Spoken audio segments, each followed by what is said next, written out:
இலங்கையில் நாடாளுமன்ற தேர்தலுக்கான வாக்குப்பதிவு விறுவிறுப்பாக நடைபெற்று வருகிறது. இன்று காலை 7 மணிக்கு வாக்குப்பதிவு தொடங்கியது. இந்த தேர்தலில் அதிபர் ஸ்ரீசேனாவின் இலங்கை சுதந்திர கட்சி தலைமையிலான ஐக்கிய மக்கள் விடுதலை கூட்டணிக்கும் பிரதமர் ரணில் விக்ரமசிங்கே தலைமையிலான ஐக்கிய தேசிய நல்லாட்சி முன்னணிக்கும் இடையே நேரடி போட்டி நிலவுகிறது. இந்த தேர்தலில் மொத்தம் 6151 பேர் களத்தில் உள்ளனர். மொத்தமுள்ள 225 இடங்களில் பெரும்பான்மை பெற 113 இடங்கள் தேவை. இந்த 225 இடங்களில் தேசிய பட்டியலிட்டிருந்து 29 பேர் தேர்வு செய்யப்படுவர். 22 தேர்தல் மாவட்டங்களிலிருந்து 196 நாடாளுமன்ற உறுப்பினர்கள் தேர்வு செய்யப்படுவார்கள். வாக்குச்சீட்டு முறையிலேயே வாக்குப்பதிவு நடைபெற உள்ளது. மாலை 4 மணி வரை நடைபெறும் இந்த தேர்தலில் அசம்பாவிதங்களை தவிர்க்க வாக்குப்பதிவு மையங்களில் பலத்த போலீஸ் பாதுகாப்பு போடப்பட்டுள்ளது.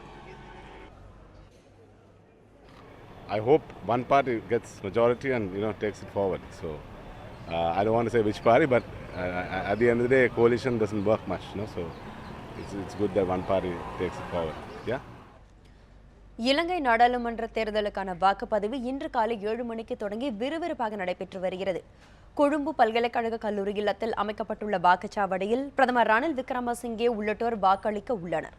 இதுகுறித்து அங்குள்ள நமது நிர்வாக ஆசிரியர் பகவான் சிங் அளித்த கூடுதல் தகவல்களை இப்போது நாம் பார்க்கலாம். நின்று கொண்டிருக்கிற இடம் காலேஜ் ஹவுஸ், யூனிவர்சிட்டியோட காலேஜ் ஹவுஸ் அப்படின்னு சொல்லப்படுற இடம். இங்கே ஒரு இம்பார்ட்டண்ட் ஓட்டிங் சென்டர். இது விஐபி சில பேர் வந்து ஓட்டு போடுறாங்க, மக்கள் கூட இங்கே ஓட்டு போட வராங்க. நீங்கள் பார்த்துட்ருக்கீங்க.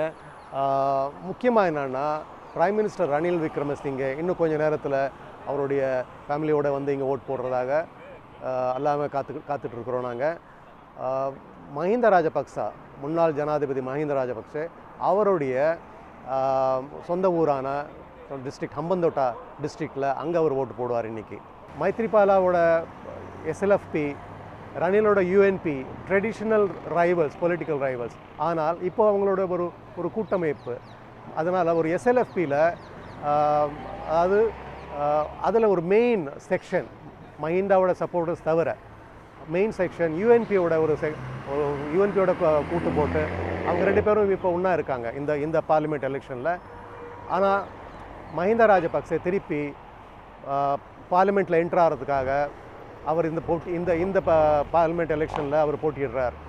அவர் சொல்கிறது, நான் என்னுடைய மக்கள் விருப்பத்துக்கு ஏற்று நான் இன்னொரு முறை பார்லிமெண்ட்டில் என்ட்ரு ஆகிறதுக்காக இந்த எலெக்ஷனில் நான் கண்டெஸ்ட் பண்ணிகிட்டு இருக்கேன் அப்படின்னு சொல்கிறாரு. மக்கள் இப்போ நாங்கள் சில ஓட்டர்ஸ் இங்கே நாங்கள் பேசிகிட்டு இருந்தோம். அவங்க பேசிக்கலி என்னென்னா, டெவலப்மெண்ட் இந்த அரசாங்கத்தில், ரணில் விக்ரமசிங்கே மைத்ரிபால அரசாங்கத்தில் அந்த அளவுக்கு எதிர்பார்த்த அளவுக்கு இல்லை. இருந்தாலும் இவங்க ரணில் என்னென்னா இங்கே பதவியில் பிரைம் மினிஸ்டர் இருந்தது ரொம்ப குறுகிய காலம்தான்.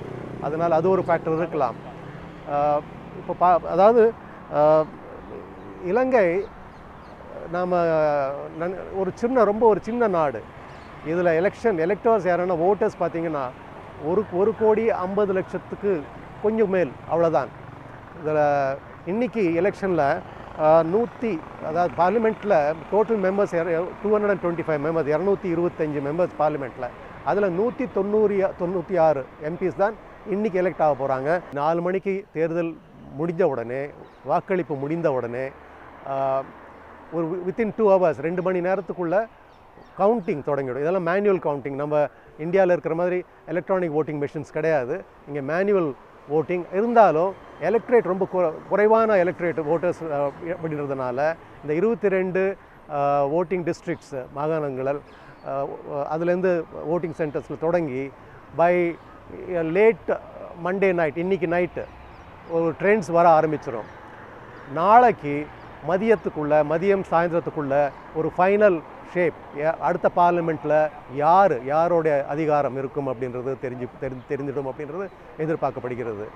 பகவான் சிங், கொலம்போலேருந்து நியூஸ் 7க்காக.